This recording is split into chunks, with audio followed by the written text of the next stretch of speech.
So I am very pleased to introduce the keynote speaker, Professor Carsten Bönnemann, and I would say a few words about his CV. So Dr. Bönnemann received his medical degree from Freiburg University, Germany. He completed pediatric training and habilitation in Germany, in Hamburg and in Göttingen. Then he did a pediatric neurology residency at Harvard, and it was followed by postdoctoral work with Dr. Louis Kunkel at Children's Hospital, Boston, and he was working on the molecular genetics of muscular dystrophies. In 2002, he joined the Children's Hospital of Philadelphia, and here became the co-director of the neuromuscular program and director of the neurogenetics clinic. In 2010, he joined the National Institute of Neurological Disorders and Stroke as a senior investigator and the chief of the Neuromuscular and Neurogenetic Disorders of Childhood section.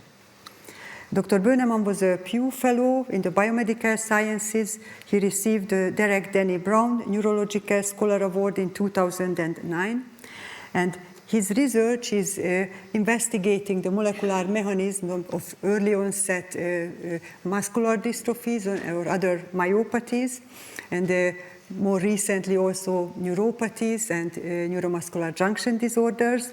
And the aim of his research is to identify treatments and to deliver these treatments to children with neuromuscular disease. And he will talk about it to us today.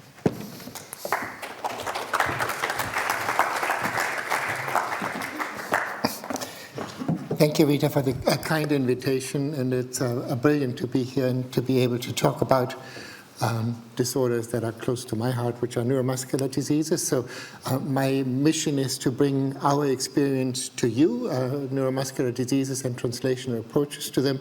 I'm aware that they're mitochondria in muscle, don't worry, but that's about the extent of what I'm going to touch upon from a mitochondria point of view.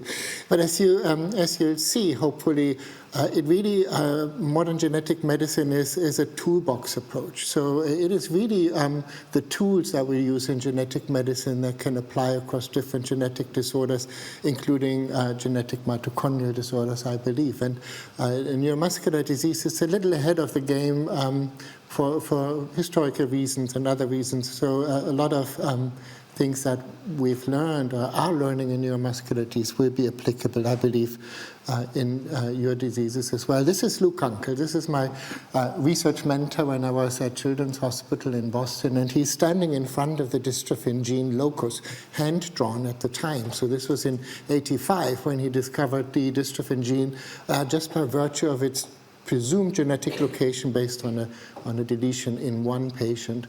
And so this was, I think, amazing and painstaking work. Clone by clone, he put this together and really identified the first disease gene without any knowledge about its function, just by virtue of its location. I think that kind of initiated the era of genomic medicine at the time. And then, of course, some years later, 15, 16 years later, we arrived at the completion of the Human Genome Project, or at least the first map of the human genome, really full of promise that this will now lead to therapies that are based on the genetic knowledge that we've learned in these disorders. And the question is, are we there yet? Are we getting there? Where are we on that journey? And that will be part of what I'm touching on today. And the second outcome, I think, of the genetic revolution, genomic revolution, is the pace of gene discovery has really skyrocketed. And now it is the time when Lou discovered the dystrophin gene. It was years of work to discover this one gene. And now it takes one family, two patients, sometimes even one patient, and we have a new disease gene in hand. Sometimes very important genes, sometimes genes that have immediate therapeutic implications, but it's just one patient, a few patients, and really nothing that would be rising to the level of any pharmaceutical industry interest. And so what we're faced with is a conundrum. We have more and more diseases with fewer and fewer patients per disease, but they all qualify and deserve to be looked at from a treatment perspective as well. And so these are the two kind of conundrums that I'm going to try to cover in my talk as well. What do we do about these ultra-rare diseases that if you want to say no disease should be left behind, is really the motto that we have in genetic medicine. So when I talk about gene and transcript-directed therapies, it's really a form of precision medicine, of gene-directed precision medicine, meaning that we design a therapy in knowledge of the defect in that patient, even down to the single mutation level. And the promise here, the paradigm is that the closer we get to the genetic origin of the disease, the higher is going to be our therapeutic impact. We have to show that, but that's the paradigm of gene therapy and genetic medicine. So yes, treatment of mechanisms, treatment of medical implications in the patients are absolutely essential and are outperforming gene therapy at this time many times. But the promise is that we get closer and closer. And the second promise of this is really the toolbox aspect that I mentioned. So the technologies that we learn on one disease can be immediately applicable to other diseases. And so there should be a cross-fertilization and acceleration of treatment developments for ultra-rare and even single patients. Those are the promises, if you will, of gene therapy. And I apologize for this super simple diagram, but it's a diagram of the genetic flow, of course, where things start with the DNA, with the chromosome, then there's a transcript, and then there's translation to a protein, and that puts together a human somehow. And then in a genetic disease, we have often DNA-based mutations, and the majority of the disorders that I deal with that are carried forward to the transcript, to the protein, and then lead to a disease. And again, the promise of precision and gene-directed therapies is the closer we go upstream, the higher the impact is going to be on what we want to do. And the avant-garde of that really is at the moment, and that's what I'll start with, is gene replacement therapy, AAV-mediated gene therapy.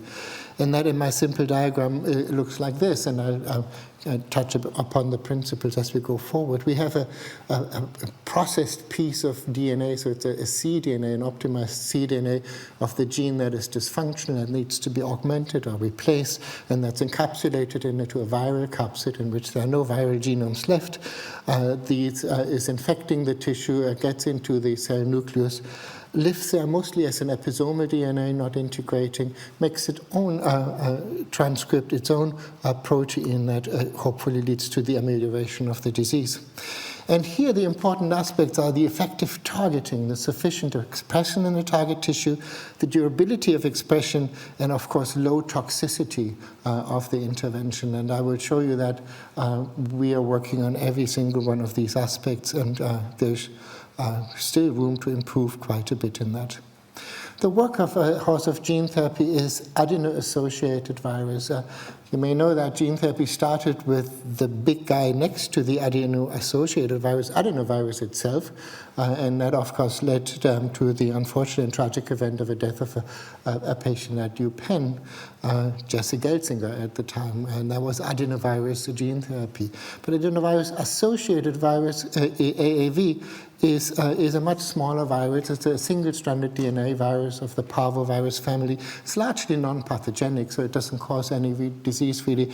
It's also not self-sufficient, so it's kind of minimal viral genes here don't make a viral capsid. It needs the helper genes from the co-infection with the adenovirus to make a full capsid. And then it goes into its lytic cycle. It is limited in its packaging capability to about 4.5 kb, so that's what you can put into the viral genome instead of the viral genes itself, and so that's the limitation of that. The way to use this in gene therapy is really to replace the viral genes completely with the transgenes that you want to deliver, and you just leave the viral ITRs intact. That's all that's needed to package this into the viral capsid, but of course you can't make the capsid unless you provide the capsid genes that are necessary, and those are then supplied in plasmid separately from the gene itself. And so you can do that either as a triple transfection of a cell, or you do it as dual transfection, where all the helper and viral genes are on one plasmid, and then your therapeutic construct on the second plasmid, and then you transfect producer cells in a bioreactor, and then you make encapsulated recombinant AAV, which is the natural viral capsid with the recombinant transgene in it. So it doesn't have any viral particles in it. anymore, ideally. So what's really important here, and those seem like technical minutiae, but they're really, really important from a safety and efficacy standpoint, is the quantity that you produce this with, the purity, in particular the fill, so how many capsids actually have the complete to be delivered transgene and are not empty or incompletely filled, because if they're empty or incompletely filled, they have all the capsid toxicology and none of the benefit. So the more full and complete the capsids are, the safer it is, and with that comes the potency of it. There are, in the clinic, mostly natural serotypes. So these are serotypes that are recovered from human or also some non-human primates that are out there, and they go by numbers. And they're known for their tropism in the gene therapy world, and you can see some of the tropisms here. But I think it's important to realize if you see a tissue tropism, you don't know the cellular tropism of the virus. And of course, that's really key if you want to treat a disease. You need to know which cell you actually are getting in to make a difference in this disease. And so even though you say, well, this goes to the brain, yeah, but what cell in the brain? Is it the cells that I actually want to treat or not? And some of that is the focus of optimization of capsids. So these are natural capsids that are out there, and they have done a great service to the field, but they really require often a lot of doses to give to a patient because they go everywhere, including the tissue that you want it to. But ideally, you want a capsid that's refined and targeted to the target that you want to go to. And for that, there is a new era of AAV engineering, where the capsids of AAVs are now selected and engineered to be particularly good at going to the tissue that you want them to go. And that can be done in a number of different ways. It can be done by in silico engineering. It can be done by natural and artificial selection of it. It can be done as an evolutionary back engineering, like Luc van den Berg does at Harvard.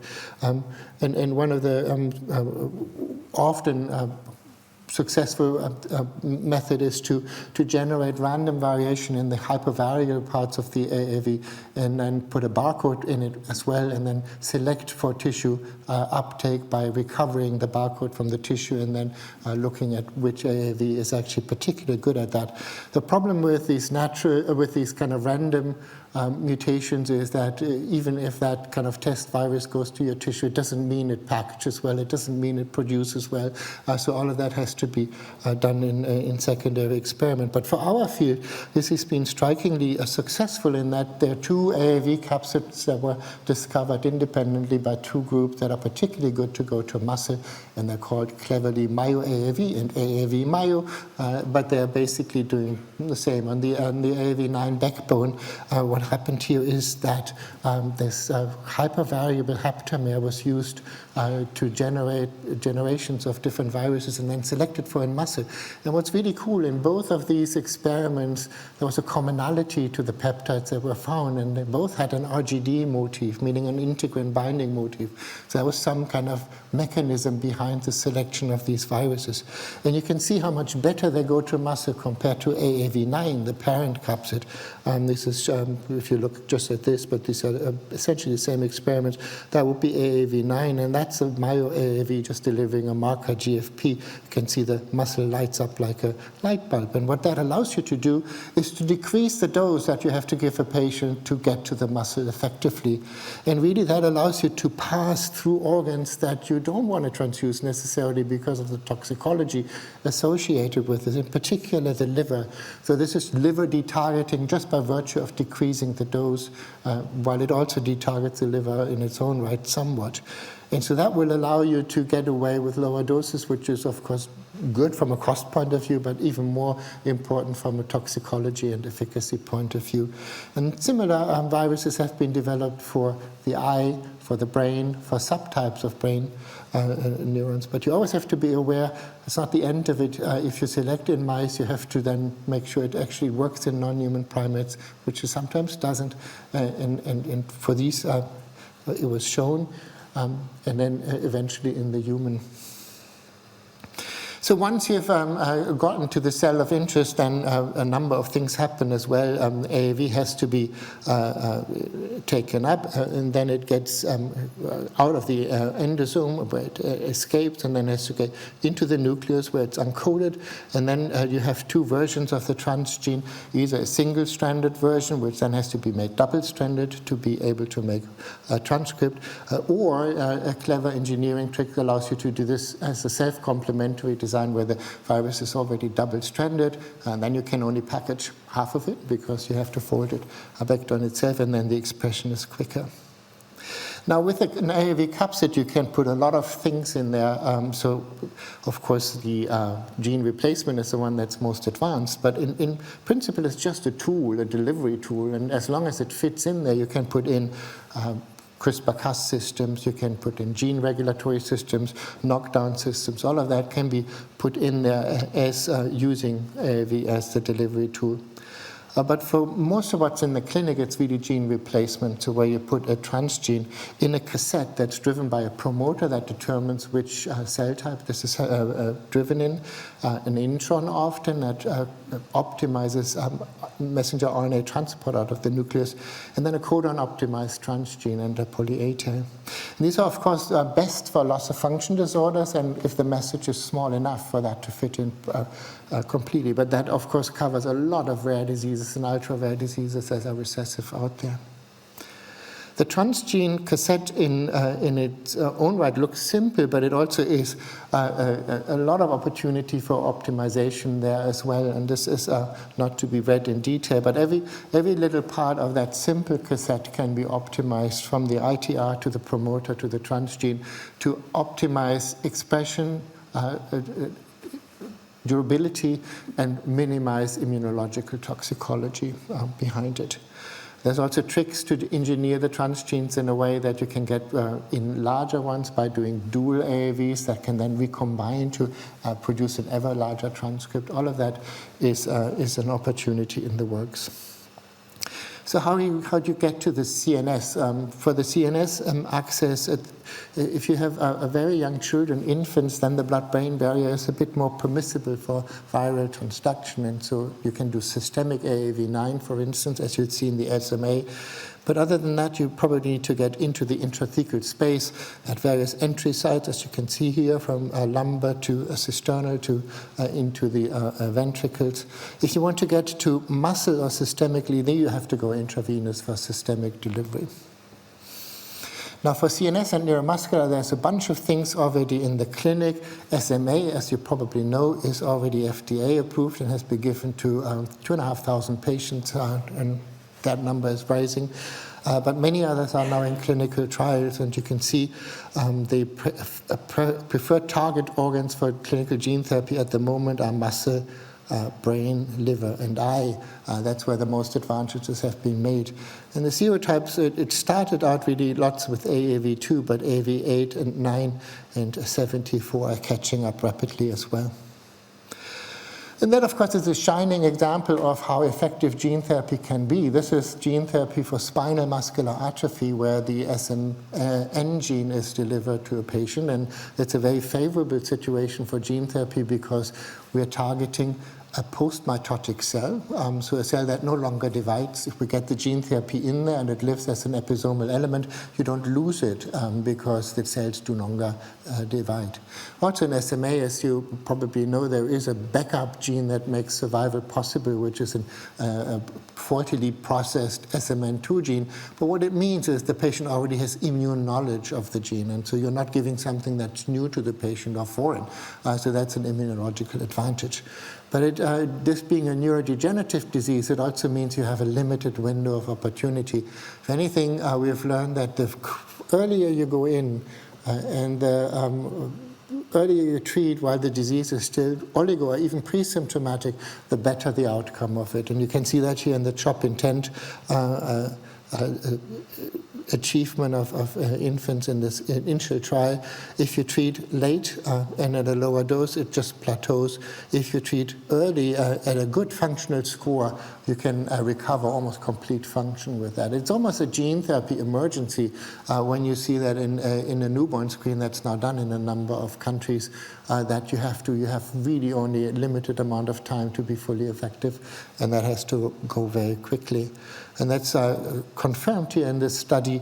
That's a longer follow-up study of the initial studies. And you can see here in yellow, these are the infants that were treated at a good functional score and very early on. And you can see the achievement of walking in a disease where even sitting is not possible untreated, and death is at 2 years, is really a game changer, like nothing we've seen in genetic medicine before. It comes with problems as well, and I come to that later when I talk a little bit about the toxicology of it. But that window of opportunity, window of highest efficacy, really is to be taken seriously. When the insurance approval takes too long and the disease starts manifesting in an infant where you have a newborn diagnosis of SMA, you lose out. There will be no complete recovery anymore. Every week counts. That brings me to a disease that is also a neurological disease where we have developed the gene therapy at the NIH, a much more rare disease, giant axonal neuropathy, a recessive small gene disease where the disease gene is involved in ubiquitination of intermediate filaments. So when you have mutations in that particular gene, intermediate filaments will accumulate in a number of different tissues, in particular neurons, the neurofilaments, giving rise to the giant axons that you see here. But also in the hair, keratin, they have a typical curly hair phenotype because of that. And so again, a relentlessly progressive disease. It starts as a sensory ataxia, then becomes a motor neuropathy in addition to that, and then moves up to the brain and the eye. You can see here at 5 years, you already have an ataxic phenotype here. It's a pure sensory neuropathy at this point, dorsal root ganglia disease. Then you get foot drop in addition to that, and then loss of ambulation and affecting the upper extremity as well, and then a death from the disease. And so it's a great candidate for AAV because of its recessive nature and its smallness. And so a rare disease foundation started by a single family, got an investigator at University of North Carolina, Steve Gray, to develop this gene therapy product, hooked up with us at the NIH to develop a single-site clinical trial to the first ever intrathecal gene therapy in a human being for this disease, which has now treated 14 patients in an increasing dose level directly into the spinal fluid by lumbar puncture in a Trendelenburg position, so that the virus can percolate up and down the spinal cord to target motor and sensory neurons, but also the eye and the brain.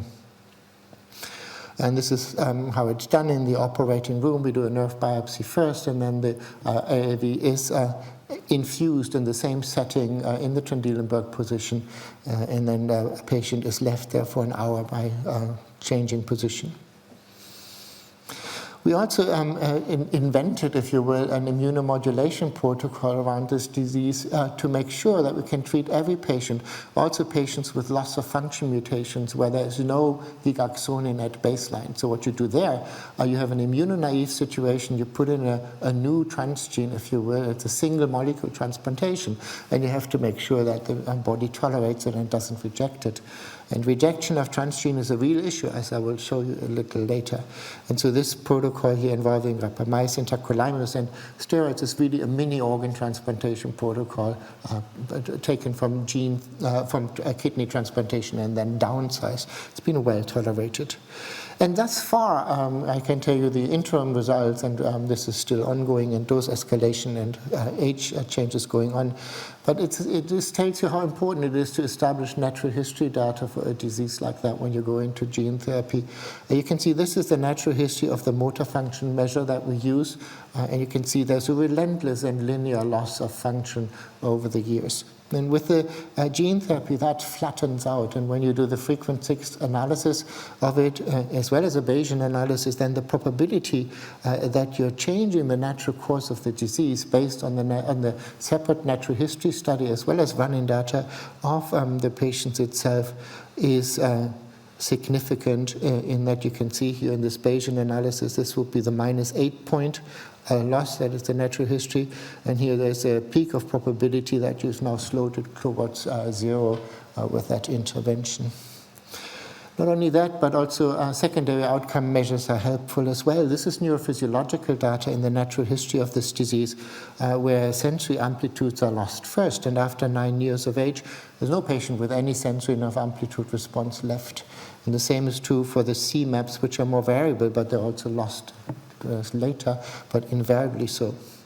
And what's very encouraging to see in the gene therapy trial is that actually sensory nerve action potentials didn't decline anymore. Not only that, they recurred, even in patients where the sensory nerve action potential was completely lost, and that's sometimes years after treatment with the AAV. You can see that here for the sensory nerve action potential. This is focused around the administration. This is mapped out against years. And when you compare that to the natural history of sensory nerve action potentials at 9 years of age, in the natural history, there's no one with a SNAP left. And then you can see in the gene therapy, about 42% have recovered sensory nerve action potential after administration. So that tells you there is something regenerative going on, but very, very slowly. Slowly because nerve repair is slow. So you can see it is about 2.5 centimeters per month, so about 30 centimeters per year in nerve repair. We don't know what it is in a genetic disease, but clearly the longer the nerve and the more diseased it is at the administration of the gene therapy, the harder it is to bring it back.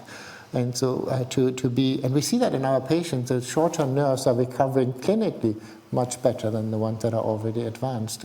So again, that brings back this window of opportunity in every neurodegenerative disease that we have to do. So this is where we have treated thus far, kind of 6 years and older, and now we're moving into the oligo and minimally symptomatic group to optimize the preventive effect that gene therapy can have and optimize the restorative effect of it, including ongoing dose escalations as well.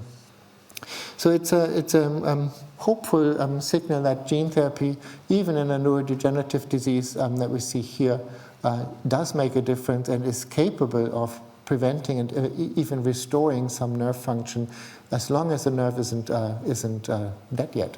So as long as the nerve is rescuable, you have that chance. What exactly that window is has to be determined, I think, for every single disease. Now, switching to muscle disease, I want to just give 2 examples. One where we've directly been involved, which is myotubular myopathy, a really severe childhood congenital disease where you can see these children, as in SMA, almost never sit. They need full-time respiratory support. And it's an X-linked disease with loss of function of it.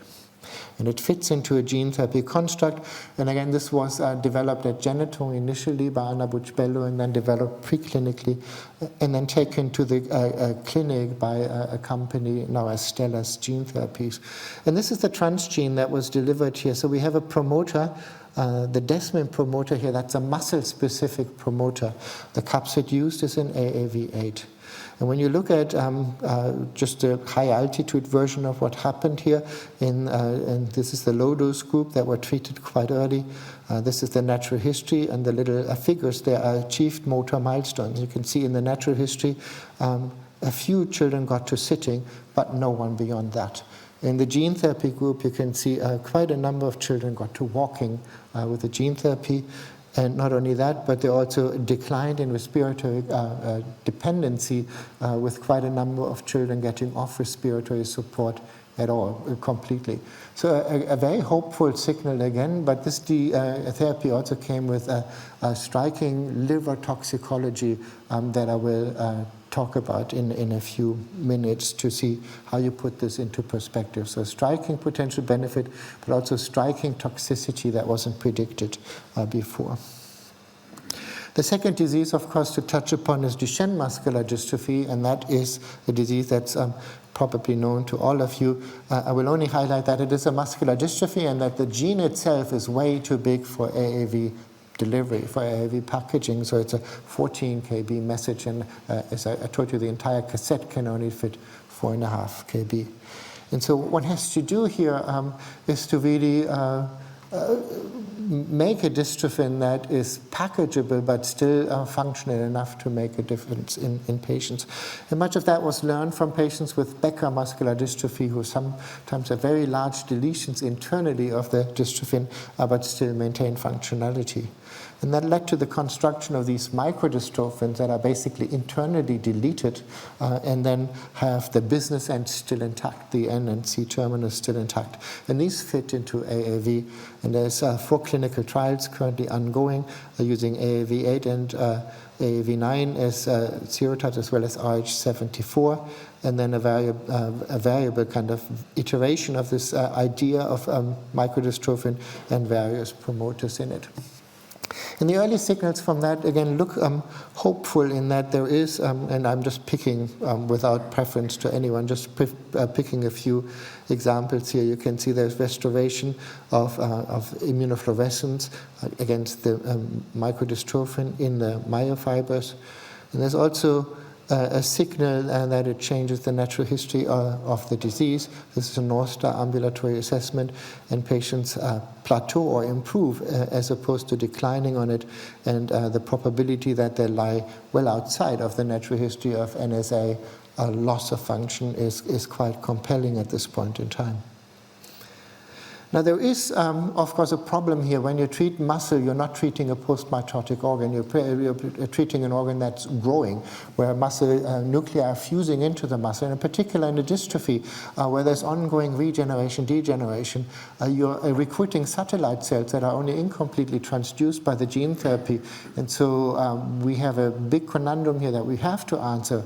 Can we redose? How do we get at this? How do we make sure the durability of this therapy is maintained in a growing and turning over organ? That's highly important. Now, one way would be to do genome editing, of course, to kind of then the edit is inherited from the cells that are corrected and they are in a better position. And that's been done in animal experiments using CRISPR-Cas for Duchenne muscular dystrophy, but that's not close to the clinic at this point in time. I want to come to something that is really not to be ignored, and that's the immunological consequences of gene therapy. So we have a number of opportunities for the immune system to interfere. One is neutralizing antibodies, even at baseline. So if you've been naturally infected with AAV9 without knowing, you have neutralizing antibodies against it, and you cannot be dosed with gene therapy.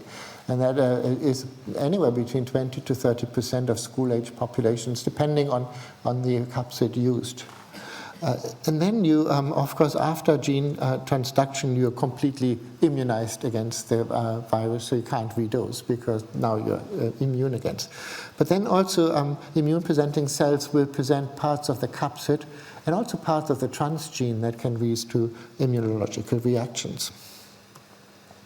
So the neutralizing antibodies are the big conundrum in redosing and dosing at baseline, so that there's a number of efforts to try to find strategies to allow dosing of neutralizing antibody positive patients as well as patients who've been exposed to the AAV before. We can talk about it in the discussion perhaps. And then there's a raising concern about anti-capsid antibodies as well as cytotoxic T cells. That's been known for a while, but not really completely appreciated in the impact it could have on patient safety. And it comes in 2 flavors. One is a thrombotic microangiopathy that occurred in a number of clinical trials with high-dose AAV gene therapy in Duchenne, as well as Danon's disease, but also now even in the Zolgensma, in the AAV infantile gene therapy, that some patients react with activation of a complement system cascade that then leads to the activation of endothelial damage, thrombocytopenia, multi-organ failure, and sometimes even death. And so this is something that we really need to understand to increase the safety of gene therapy. Reducing the dose by beta capsid is, of course, one obvious strategy to use. But this can no longer be ignored and really is one of the most pressing, I think, toxicology toxicologies of gene therapies. Depends a little bit on the immune status of the patient, the capsid used, and the dose, of course, total dose given to a patient. And the second is hepatopathy, so cytotoxic T cells that are now attacking hepatocytes that are presenting part of the capsid. And that's long known from the hemophilia, early hemophilia trials where liver expression was attempted with it, and it was clear that some patients had destruction of the AAV presenting liver cells and losing efficacy of the gene therapy by this cytotoxic attack against the liver. And that, of course, was something that needed to be treated and is currently addressed with steroids. But even in the SMA or non-liver-directed gene therapy trials, the liver is exposed to AAV at very high doses, even not with the intention of expressing anything there. And similar hepatotoxicities have happened, some not even transiently, but protracted, so something to address as well. And then in myotubular myopathy, what I mentioned before, there were a number of fatalities of liver failure, cholestatic liver failure that happened in these patients exposed to high doses. And really only after that it became clear that cholestasis is actually a part of the underlying disease. So these patients in their natural history have cholestatic hepatopathy which then gets exacerbated to a degree by the gene therapy to the liver that some patients could not recover from. And then if you remember the promoter of the construct, it's a muscle-specific promoter.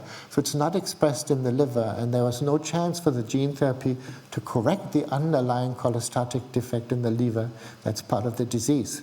So you really have to deeply phenotype and understand your patients before you construct a gene therapy to make sure that all disease-relevant parts of the body are actually treated. And here one has to now go back to the drawing board and understand how we can treat the liver as well to make it resistant to the gene therapy. There is also a theoretical possibility of integration into the genome that has been shown in human cell cultures. Its toxicology is unclear. It just means one has to do long-term follow-up to understand whether this could cause later problems with carcinomas, for instance. And then finally, anti-transgene responses have also raised their head, if you will, in particular in the Duchenne gene therapy trials. And I will just briefly tell you, I think, a rather encouraging story where this happened in 3 different trials in a number of children. And Francesco Montoni raised the alarm, if you will, and with the different sponsors and companies, and everyone immediately came together, and I helped with that effort as well, to compare notes and see what was common to them, what happened there. And it was very clear that they all had the same clinical event. They had a severe myositis and myocarditis developing about 3 weeks after gene therapy, consistent with transgene expression, and really to ICU care and respiratory support that was needed, and had a severe inflammatory reaction in muscle as well. And this consortium that came together so quickly and so unbureaucratically compared the genotype of these patients, and what was immediately clear is these patients had genomic deletions in a part that overlapped with transgene peptide that was delivered. And immediately you can see these patients are immunonaive for that part of the transgene. They're recognizing it as foreign, and they're rejecting it with this event. And then that was proven also by showing that cytotoxic T cells were directed against that part of the transgene by ELISpot analysis. So that's something that one can now proactively take care of by pre-selecting patients, but also by treating them proactively for such events. So gene therapy for ultra-rare disorders. What are the possibilities here? I mentioned one model to you, which is the GAN model, where there is a collaborative effort from advocacy, from preclinical academia, from government, NIH in this case, and industry to move this forward. And every single trial in an ultra-rare disease that moves forward establishes principles that other trials and other efforts can then take advantage of. The same is true for our intrathecal trial. Our intrathecal protocol is now used by a number of different gene therapy trials to smoothen and accelerate the pathway to it. That's also the principle behind a project that we have at NIH with the ANCAD's National Center for the Advancement of Therapies, which is to see whether we can develop gene therapy for groups of disorders, taking advantage of platforms to accelerate this and see whether the FDA would buy into that. So instead of taking one gene, one development, you would take groups of genes that fit together and develop them in parallel. We do that for two groups of disorders. One is organic acidurias for gene-directed, and one is neuromuscular junction disorders, which I do in my group, to see one principle, one targeting, one expression cassette, but different transgenes moving in parallel. Would that accelerate and make gene therapy development easier for ultra-rare disorders? And you can imagine there's lots of disorders out there in genetic medicine that would apply for that, like multi-enzyme disorders, like the disorders of glycosylation here, part of the dystroglycanopathies. Every single one is so rare, no one would develop a gene therapy, but if there was a platform vector to address them, that would really accelerate things. You can also apply for help. There's two programs that help individual investigators to really move this to the clinic. One is the Urgent Network at NINDS, and the other one is the Bespoke Gene Therapy Consortium, where you can come with proof of concept, a good idea, little preclinical data, but a good concept, and when you get selected, this consortium will then help you with everything that follows, GMP, manufacturing, and even a clinical trial to establish these principles.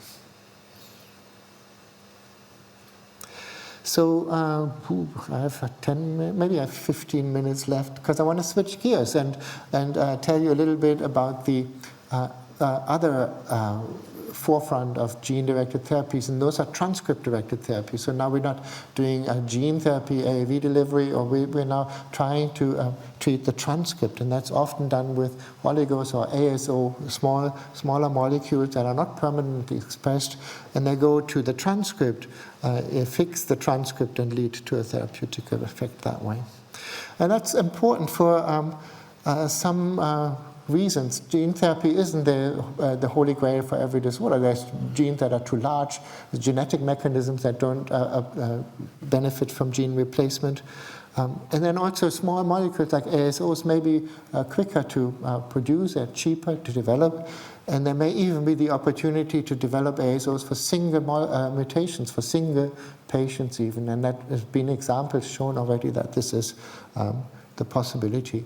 So this is ultimate boutique medicine, if you will, where you design a genetic therapy that's mutation specific for a single patient.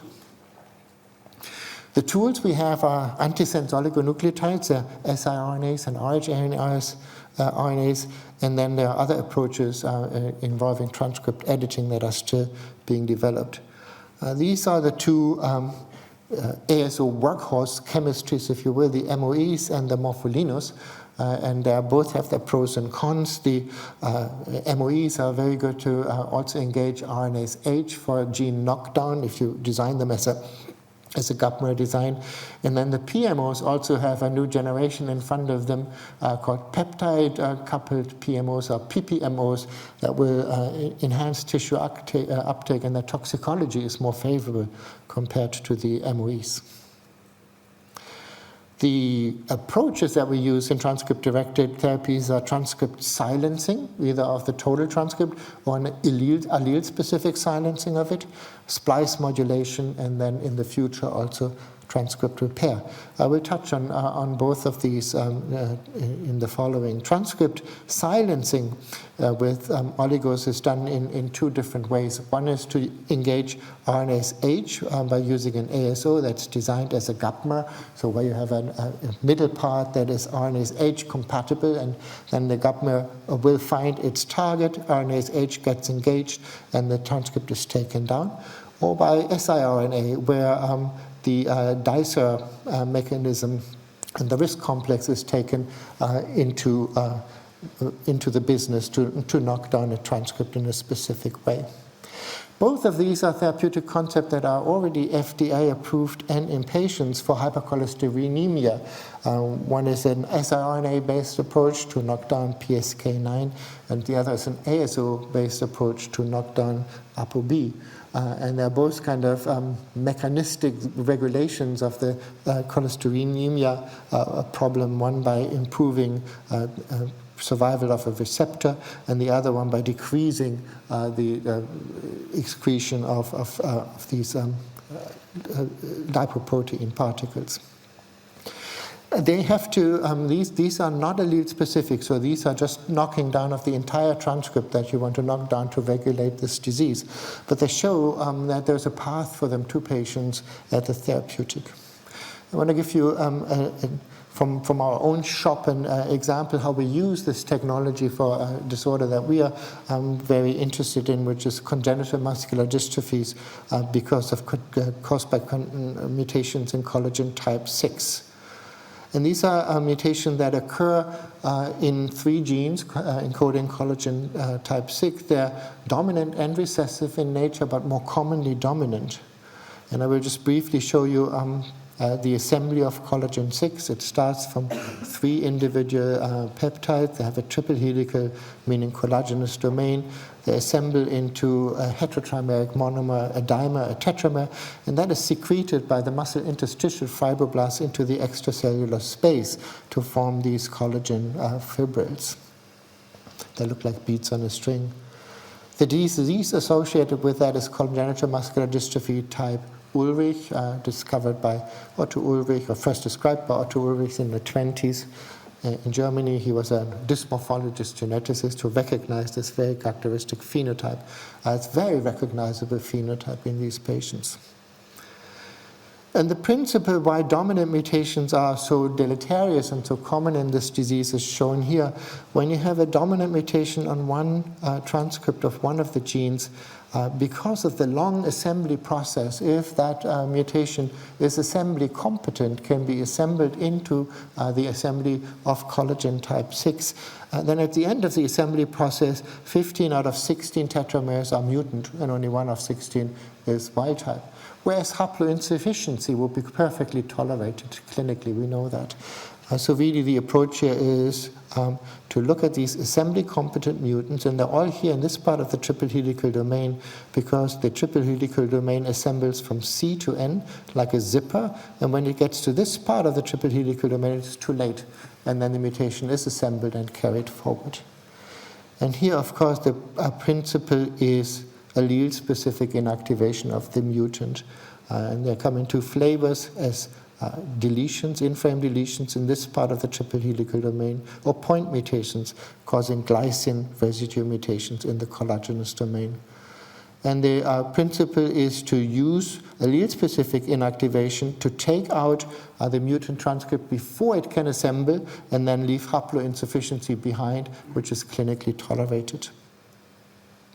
And this we've done several years ago, just as a proof of principle, with an siRNA that's mutation-specific. It recognizes this junction here that's caused by a deletion of exon 16 and leaves the wild type untouched. And when you do that in cell culture, you can see that with the treatment of the active siRNA, a collagen matrix reassembles where there was none before here. And then the intracellular part of the collagen 6 that can't get out because of the problem is cleared, and the cells become devoid of collagen 6, and the matrix assembles by this collagen 6 specific knockdown of the mutation. I will skip this slide just to say that we can now dial this down to be specific even to point mutations. So you can be highly efficient in knocking down even point mutations in an allele-specific way. I want to come to splice modulation as a next therapeutic principle that really is also in the clinic already for 2 disorders. One is SMA, using an ASO nusinersen that allows you to splice modulate a fortily spliced backup gene of SMN, where exon 7 is excluded normally in about 90% of transcript. And if exon 7 was included in the transcript, it would be perfectly normal transcript. So here's an ASO that's directed against a splice regulator in the intron that forces exon 7 to be included back in, and you get a full-length functional SMN. And that's been quite successful in the clinic as well, and is FDA approved. And the second FDA-approved approach is exon exclusion, and that's in Duchenne muscular dystrophy, where you use an ASO to skip out an additional exon in a deleted patient, and you do that to reframe the transcript. So you have a deletion that leaves the transcript out of frame, you skip an additional exon to put the transcript in frame, and you ameliorate the phenotype toward Becker muscular dystrophy. And that's approved for 3 different exons already, and it's a mutation class-specific approach. Because with one exon skip, you can actually treat a number of deletions. So if you do an exon 51 skip here, you can treat and reframe an exon 50 deletion, but all other deletions that can be reframed with the same exon skip can be treated as well. So it's really a mutations class-specific treatment. And again, I will show you an example from our own shop to show you that this is really an applicable approach to a number of different genetic conditions where mutations cause abnormal splicing. And this goes back to our collagen 6 patients, the Ulrich patients, where we had a bunch of patients that we could not solve by whole exome sequencing. They really had the characteristic phenotype of collagen 6, but no mutations were found by whole exome sequencing. And we teamed up with the Broad Institute to see whether RNA sequencing from muscle compared to whole genome sequencing would give us answers that were not apparent on whole exome sequencing. And to do that, our group selected 2 biopsies of patients where we are absolutely convinced of the phenotype, and Francesco Montoni in London picked 2 patients where he was also absolutely convinced of the phenotype. And when you do RNA-seq, of course, what you get is pile diagrams like that, where you do short-range RNA sequencing, and then your sequences that you get on the RNA-seq are piled up against the predicted human genome, and appropriately, you get pile-up of sequences on where exons are, because those constitute your messenger RNA. And shockingly, in all 4 patients, really all 4 patients independently, they had sequences piling up from the intron in the processed message. So there was intronic sequence spliced into the messenger RNA, a pseudoexon. And because we did whole genome sequencing at the same time, we could really home in on that spot directly to show that all patients had de novo, the same mutation deep intronically that activates a new splice donor that led to inclusion of this intron, which acts as a dominant negative toxic peptide when translated into protein, which it is. So it's translated into protein and interrupts the triple helical domain, causing a toxic negative effect here. And that peptide is, this is an antibody against this disruptive peptide, and it shows up into the matrix very, very efficiently. And when you see a mutation like that, it really comes with a precision therapeutic on a platter. You look at that mutation and you immediately know what you need to do. You need to force this out. You need to splice modulate the transcript so that it doesn't include the pseudoexon sequence anymore. And you can do that with directed ASOs. And the beauty of that approach is if you do that effectively, this transcript will revert to wild type. It is not reframing like in Duchenne muscular dystrophy, causing a better but less good than normal transcript. It actually is an optimal target for exon skipping because it restores normal transcripts. And I will cut this short because it's published. We're able to show this with PMO chemistry. So those are the ones that are FDA approved for Duchenne muscular dystrophy. And Veronique Bolduc in the lab could efficiently show that these PMOs, some of them are able to efficiently suppress the intron insertion into the transcript in a dose-dependent manner, and they lead to suppression of the toxic peptide appearing in the transcript. So proof of concept, this is possible. Francesco Montoni and Haiyan Zhu in his group did the same for other chemistries, for the MOE chemistry as well as for the 2O-methyl chemistry, to show exactly the same, that this can be, no matter what chemistry you use, it can be efficiently suppressed. So it's a great target for exon skipping. To do this effectively preclinically, you need an animal model, of course, and deep intronic mutations are not conserved between mouse and human. So we were able to humanize the locus in the mouse by putting in the human intronic sequence into the mouse, carrying this mutation. And now we have a mouse that also splices in the pseudoexon sequence that we can now use as a preclinical model to develop these exon skipping drugs for the clinic, and hope to do that rather quickly. We know from natural experiment, if you will, that reducing the pseudoexon load will ameliorate the phenotype, and the geneticists amongst you know this phenomenon for almost any dominant disease, which is somatic mosaicism. So here we have a young girl who is somatically mosaic for this deep intronic mutation, and she's considerably milder than the patients who fully heterozygously express this mutation. So we know reducing the dose will have a therapeutic effect. So that brings me to the final few conclusions of this, which is precision diagnostics in a patient who is undiagnosed can actually lead to precision treatment by finding targets that are actionable, in particular by splice modulation. Now, when you think about it, most patients that are missed by whole exome sequence will have things like this. They will have splice activating mutations that are not visible on the exome, only visible on transcriptomics.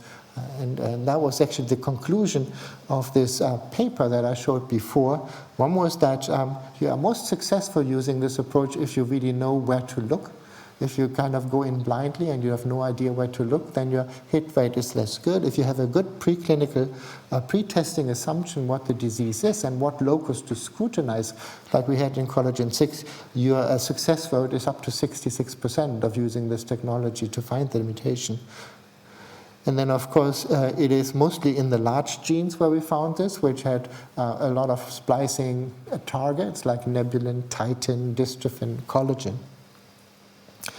And these are examples of the splice mutations you can find, and the pseudoexon inclusions in other genes. For instance, this is a pseudoexon in the Duchenne gene, in the DMD gene, out of frame exon. If you skip that exon, you have a normal dystrophin transcript. And this holds true for other groups of disorders as well. And you're probably aware of this paper from the Pokish group that did RNA-seq fibroblasts to uncover hidden mutations in mitochondrial disorders. And they found a recurrent pseudoexon here in the TIMMDC1 gene that is also an eminently good target for exon skipping. So precision diagnostics to precision treatments is the pie in the sky. Can that actually happen?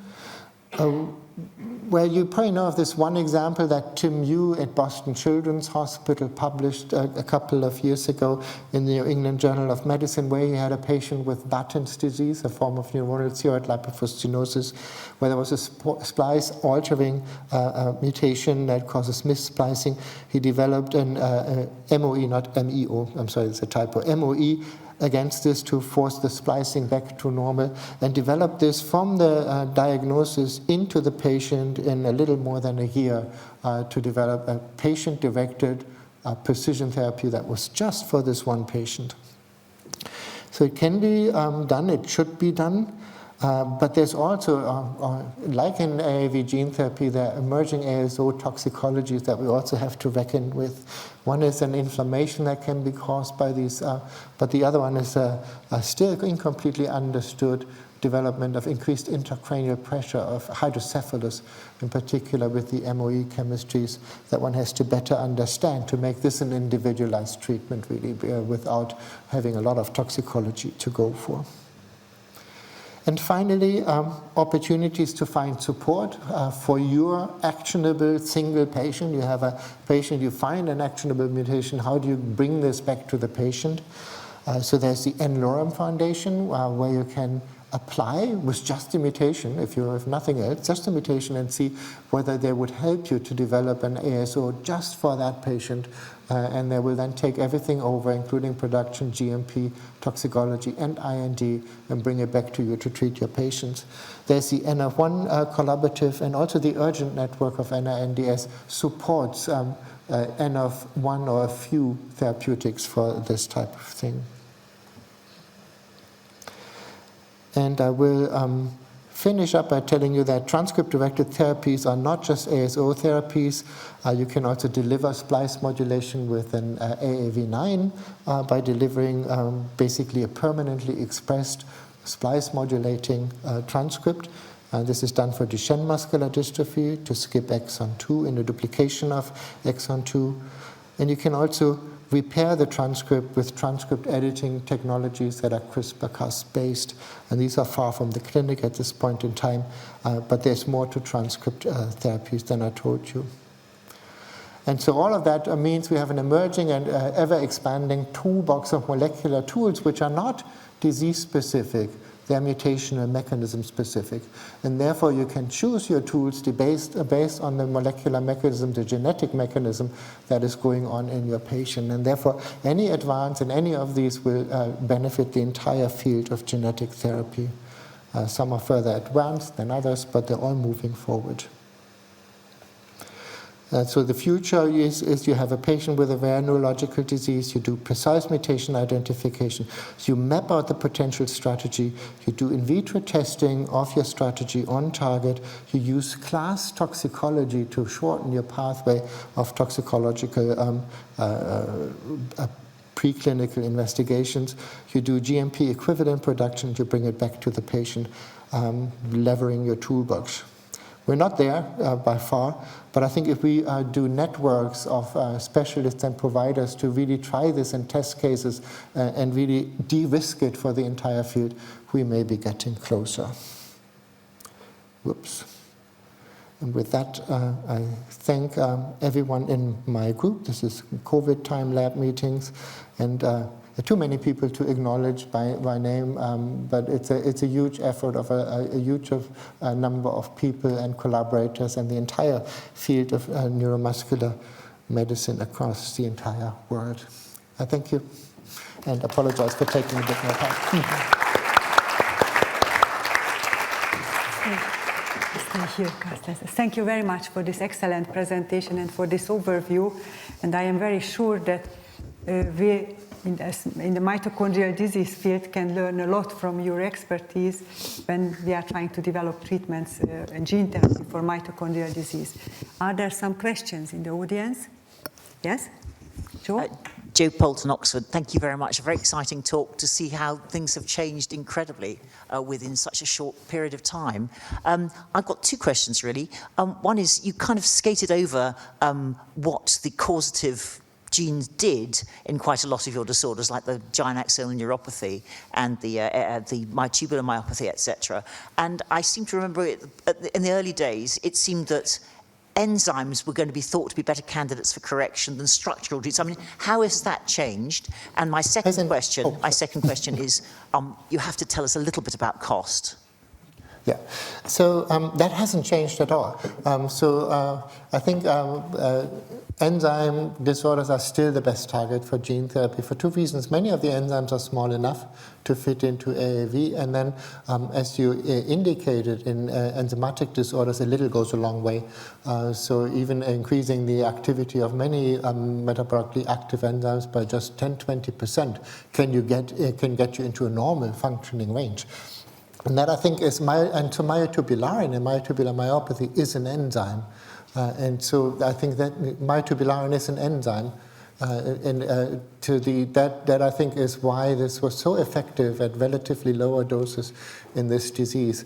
And my pitch is also towards thinking about some of these enzymatic disorders as platforms, so that you have a metabolic pathway where you have a number of genes that can be mutated in the pathway, giving rise to related phenotypes, so that your target is the same, your clinical outcomes are very similar, just the cargo is different. I think there's a huge opportunity in enzymatic genetic disorders to develop platforms at a more rapid clip for rare diseases. The cost is too expensive, very, very clearly so.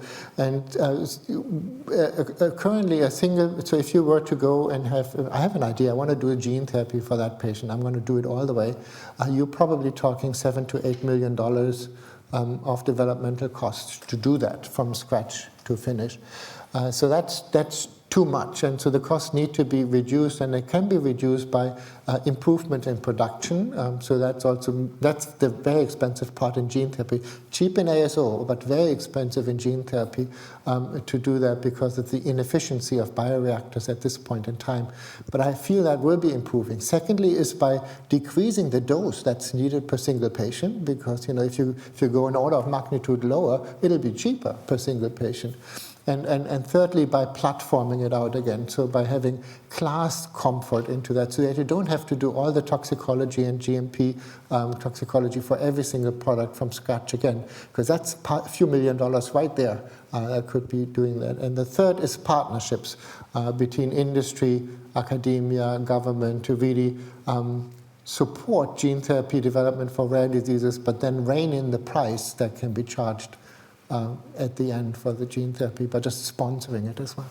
So, I mean, at the moment, what would be the cheapest kind of gene therapy you could get for any disorder that you know of? There's no cheapest. Is there anything under $500,000, you know? No. Okay. No. The SMA is, as you know, is $1.5 to $2 million. Other questions from the audience? Yes? Thank you for this, Carsten. Fantastic talk. Brian Zen, Paul G. Foundation.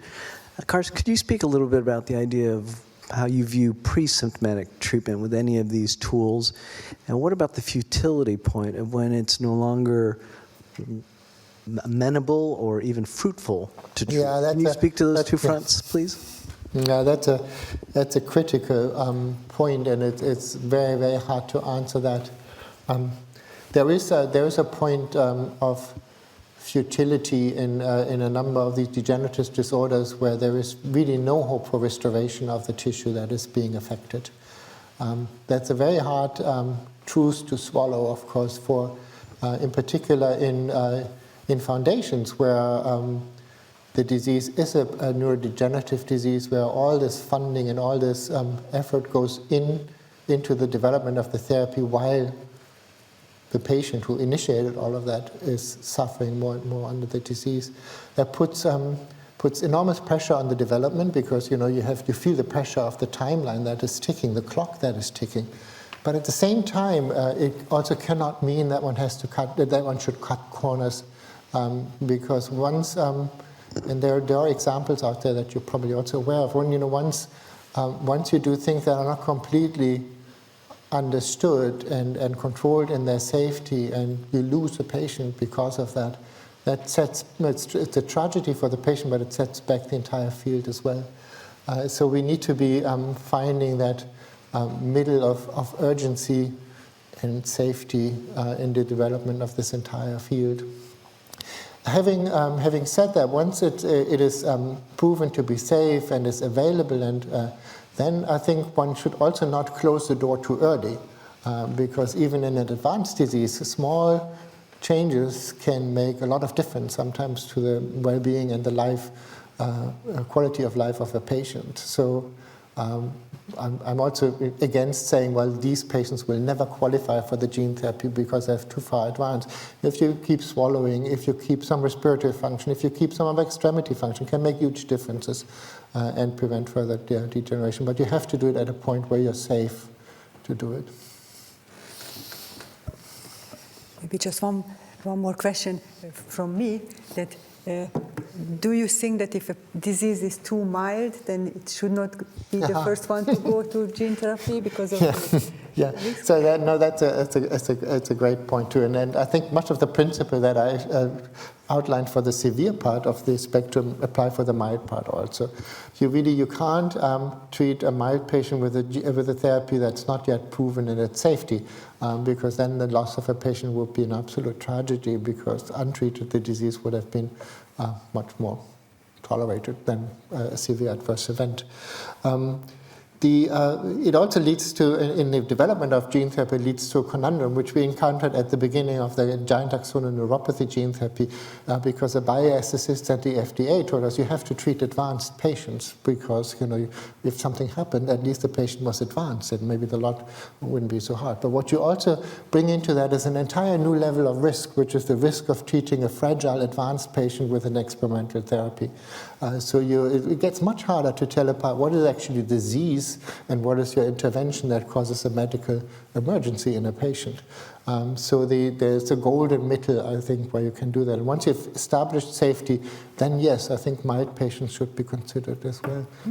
Because in genetic disease, mild is a relative term. A patient who has a disease that I, as a clinician, say is mild can have huge impact on the life of the patient. And the patient says, what do you mean mild? Look at my daily life. And so. Thank you. One more last question from the audience. Yes? Holger? Holger Prokisch. I have one question. I mean, the more the treatment is personalized, that you have just one patient, the less you can validate the treatment. This is what? The less you can validate the treatment. So you show an example where you have a personalized treatment with antisense oligos and you generate a mouse model How to can you prove validate it in a patient? I think in mitochondrial disorders we have often very severe diseases. So the patient, the survival of a patient after diagnosis is often not 10 years, but a few years in pediatrics. So how can you bring this together for the development of these patient-specific treatment? And maybe it's a mutation you will never see again. That's a great point, and it's a difficult point as well. So how do you basically make an N-of-1 ASO development a meaningful clinical trial and not just an extended medical treatment for the patient, hoping for the best? And the answer is difficult, but I think ethically speaking, you should do an N-of-1 clinical trial with the same rigor like you would do a clinical trial in a large cohort of patients. What I mean with that, you have to define your outcome measures, you have to define your biomarkers that you're going to look at, you have to define your safety, and you have to have a monitoring board that supervises the trial. And you have to make the data available to the larger community of ASO developers. Because from every single clinical trial that you do in a single patient, you learn a lot of things. If not on the disease itself, you learn biodistribution, you learn safety, you learn biomarkers. But the more confident you are about the clinical outcome measures that apply to this disease and the biomarkers that apply to this disease with enough run-in and baseline data, the more you can be confident of the effect. You can sometimes not be, but it is up to the clinical specialist who applies that treatment to the patient to have confidence in the outcome measures as much as you can and report it back to the field. Now, I realize that's sometimes not possible, but I think that in the first developments of precision medicine, that should be one of the criteria to select patients where you have some sense of outcome measures and biomarkers that could be influenced by the treatment. Thank you very much. I think we have to finish the session. Thank you very much, Carsten, for the excellent presentation.